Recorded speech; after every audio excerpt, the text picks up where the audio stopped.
আগামী ৮ই মার্চ রোববার ফাইনাল ম্যাচের মধ্য দিয়ে পদ্মা নামতে যাচ্ছে টি-টোয়েন্টি বিশ্বকাপের দশম আসরে। ফাইনাল ম্যাচে নিউজিল্যান্ডের মোকাবিলা করবে ভারত। ঘরের মাঠে দর্শকদের নিয়ে শিরোপা উঁচিয়ে উৎসব করতে চায় সূর্যকুমার যাদবের দল।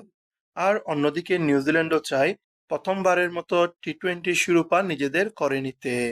ফাইনাল ম্যাচে মুখোমুখি হওয়ার আগে এক নজরে দেখে নেওয়া যাক আন্তর্জাতিক টুর্নামেন্টে দুই দলের মুখোমুখি হওয়ার লড়াইয়ে কারা এগিয়ে।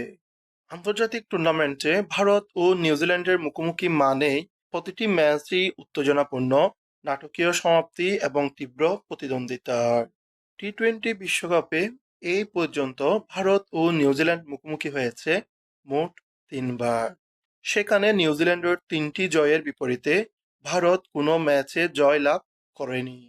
একদিনের বিশ্বকাপে ভারত এবং নিউজিল্যান্ড মুখোমুখি হয়েছে 10 বার। সেখানে ভারতের জয় 5টি ম্যাচে এবং নিউজিল্যান্ডের জয় 5টি ম্যাচে। চ্যাম্পিয়ন্স ট্রফিতে এই পর্যন্ত দুটি দল মুখোমুখি হয়েছে 3 বার। সেখানে ভারতের জয় 2টি ম্যাচে এবং নিউজিল্যান্ড জয় পায় 1টিতে।